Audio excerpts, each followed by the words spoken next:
benefit from Bharat, it seems very similar to what India is referred to as love jihad. There have been in India laws dating back many years.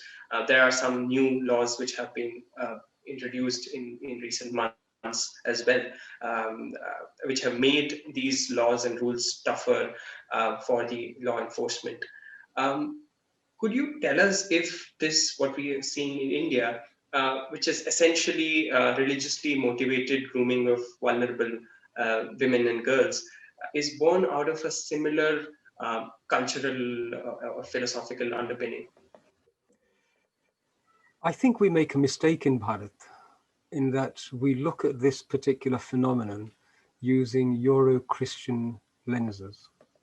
The language we use, the framework we use, the terminology, the value system is all actually Euro-Christian. And it hasn't helped anybody, and it doesn't help us. We need to look at it from I said at the beginning that Satya is important.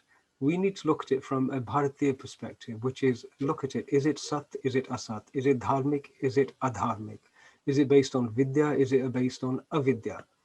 Now, if we look at it using those measurements, all of a sudden, we see a different phenomenon.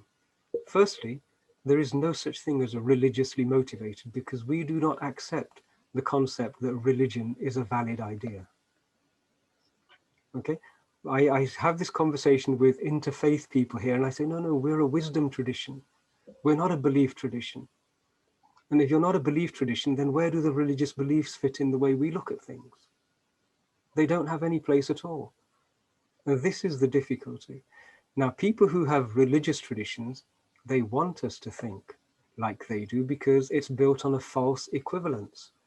It's built on the false equivalence that all religions are the same, therefore freedom of religion is sacred. Everybody should be able to impose their freedom of religion on everybody else. We don't impose it, so we're always on the receiving end of it. So if we're going to look at this problem, we should look at it from the simplest point of view from a dharmic lens.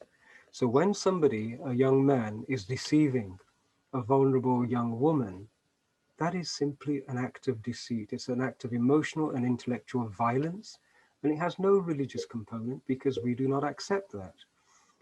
Another thing that we haven't yet understood is that colonialism calls itself many things. It masquerades under many different guises.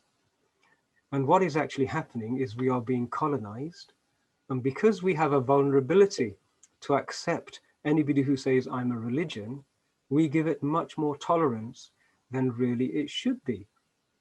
There are many ways of colonizing, and this is one of those ways of colonizing, is acquiring hold of the asset of any community and depriving it of its future. This is the worst of all colonial acts, to take away the daughters of a society and a civilization. It's nothing to do with religion. It's nothing to do with divinity at all. Nothing to do with Paramatma, it's nothing to do with the journey of Atma. And so we need to look at it from a dharmic point of view. And then we will see that all it is, it's exactly the same violence as was perpetrated in 71, and it's happened against us time and time again. It has no religious dimension. It's pure colonialist violence.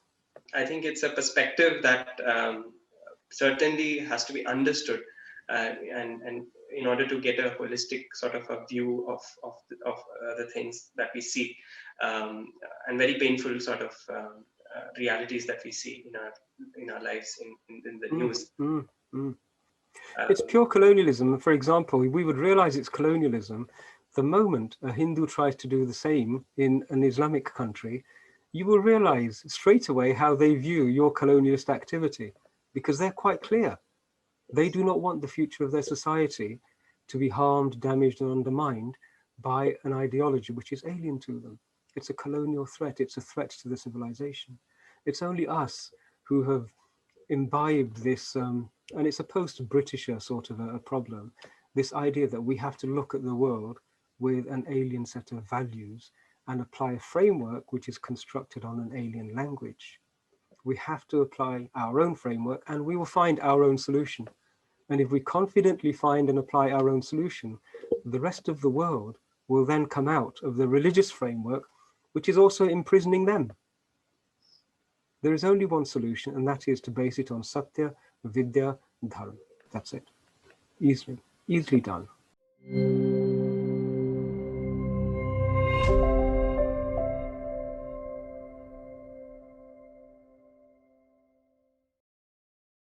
Please remember to subscribe to us and switch on the notifications for this channel. For our other social media links, more content, and to support our work, please visit citti.net. Dhanyavad. Namaskar.